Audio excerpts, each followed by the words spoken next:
मेरे प्रिय दोस्तों, आज का मुख्य विषय ओरल कार्सिनोमा का दूसरा भाग, टंग कार्सिनोमा, जिसे जिह्वा कैंसर कहते हैं। ये बहुत ही भयावह स्थिति पैदा करती है और इसमें रोगी का बहुत ही पिटिएबली कंडीशन हो जाता है और उसे बर्निंग और थ्रॉबिंग पेन शुरू हो जाता है।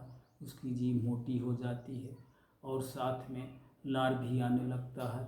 उसे बोलने में परेशानी होती है। उसके परिवारजन भी बहुत परेशान होते हैं, काफ़ी दुखी रहते हैं और इस स्थिति से निपटने का कोई रास्ता नहीं नज़र आता है और ये इतना दुस्साध्य होता है कि काफ़ी ट्रीटमेंट के बाद ये जल्दी ठीक होने का नाम नहीं लेता है। तो इस स्थिति से निपटने के लिए आप सभी लोगों से दो बातों की अपील करना चाहते हैं कि उचित खान पान और उचित दिनचर्या अपनाएं और साथ में अखाद्य चीज़ों का अवॉइड करें। गुटखा, पान मसाला, तंबाकू, सिगरेट और आदि मादक द्रव्यों का सेवन करना बंद कर दें। साथ में आप उचित आहार और उचित दिनचर्या अपनाएं और ये रोग इतना प्रभावी हो जाता है कि रोगी जी से मिलकर उसके दर्द को पूछें, वो बतला नहीं सकता, कायदे बोल नहीं पाता है, लेकिन वो अगर पढ़ा लिखा है तो वो कागज़ पर अवश्य लिख करके बता देगा कि क्या स्थिति है उसकी। उसको तमामों बिच्छू डंक मारने इतना बर्निंग होता है और उसे बहुत बड़ी वेदना होती है। अतः आप लोगों से ये अपील है कि उचित खान पान और उचित दिनचर्या के साथ और आप लोग अखाद्य चीज़ों का अवॉइड अवश्य करें, नहीं तो ये ओरल कार्सिनोमा सब म्यूकस फाइब्रोसिस और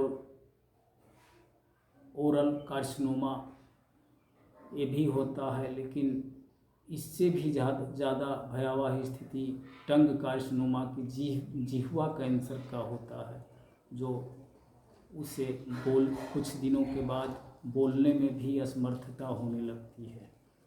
अगले वीडियो में हमने सब म्यूकस फाइब्रोसिस और ओरल कार्सिनोमा के बारे में दवाइयाँ बतला दिए हैं और इस टॉपिक पर आज काफ़ी अनुभूत की गई दवाइयाँ बताने जा रहे हैं जो सिद्ध हो चुकी हैं, जो कार्य कर चुकी हैं। यदि इनका सही ढंग से सेवन किया जाएगा और उचित समय पर लिया जाएगा, परहेज के साथ इसका सेवन किया जाएगा, तो ये अवश्य कारगर सिद्ध होंगी। ये सिद्ध हो चुकी हैं। इसमें सुगंधित चीज़ों का अवॉइड कर देना होगा। कच्चा प्याज, लहसुन, लौंग, इलायची, हींग इत्यादि का परहेज करना होगा। साथ में इनको दिन में 3 बार आधे कप पानी के साथ 10-10 बूंद की मात्रा में लेना होगा और इनमें समय अंतराल भी होना चाहिए। अगर दवा सुबह लिए हैं तो आधे घंटे तक कोई खाने वाली चीज़ें नहीं खाना होगा। आधे घंटे आगे पीछे का अंतराल होना चाहिए। अगर दोपहर में खाना खाने के बाद दवा ले रहे हैं तो आधे घंटे के बाद ले सकते हैं। तुरंत दवा नहीं लेना होगा।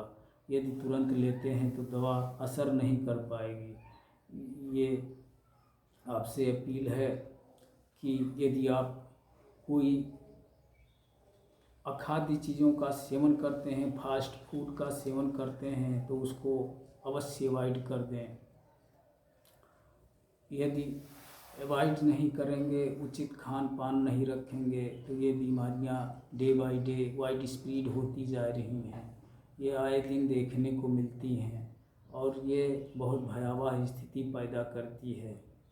रोगी का बहुत ही पिटिएबली कंडीशन देखा गया है और इन भयावह स्थिति से निपटने के लिए आप लोगों से अपील बार बार करते हैं कि उचित खान पान और उचित दिनचर्या, 2 चीज़ों का पालन करें।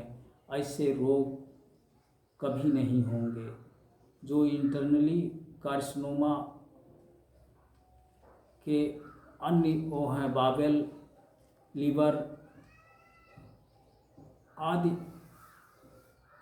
आंतरिक अवयवों में कार्सिनोमा अधिक देखने को मिलते हैं, वो भी नहीं होंगे यदि उचित खान पान और उचित दिनचर्या अपनाएंगे तो इन बीमारियों के होने के चांस नहीं होंगे।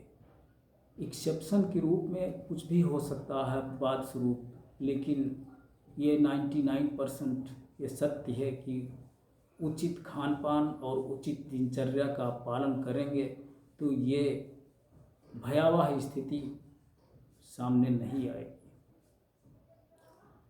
इसे आयुर्वेद में कर्कट नाम दिया गया है, जो बहुत ही घातक बताया गया है, लेकिन इतना घातक नहीं है कि सोच सोच करके उसके परिवारीजन अथवा उसका हार्ट का स्पंदन घट जाए, बढ़ जाए और उसका प्राणांत हो जाए। ऐसा कुछ नहीं है। रोग है तो इसका इलाज भी है, इलाज है, लेकिन उसके विषय में विशेष जानकारी नहीं है। और यदि जानकारी भी है तो उस पर जानकारी भी हो जाती है तो उस पर बिलीव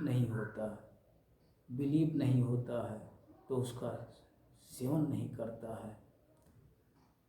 तो आइए इन दवाइयों पर बिलीव करते हुए और इनको नोट कर लें और इनका परचेज करके समय से उचित ढंग से सेवन करेंगे, अवश्य ही लाभ होगा। ये 100% मैच्योर है। Calendula Q, hydrastis canadensis Q, galium aparine Q, sempervivum tectorum Q,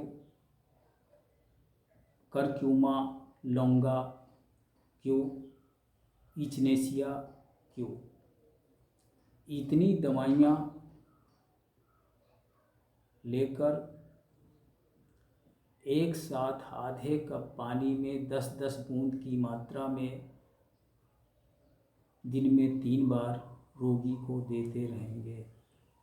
और यदि बर्निंग अधिक हो रही है तो उस रोगी को डॉक्टर ऋग्वेद फार्मेसी की नाइट्रिक एसिड 5-5 बूंद दिन में 3 बार उसके जीभ पर डालना होगा और इससे काफ़ी से काफ़ी अचीवमेंट मिलेगा, ये फुल कॉन्फिडेंस है।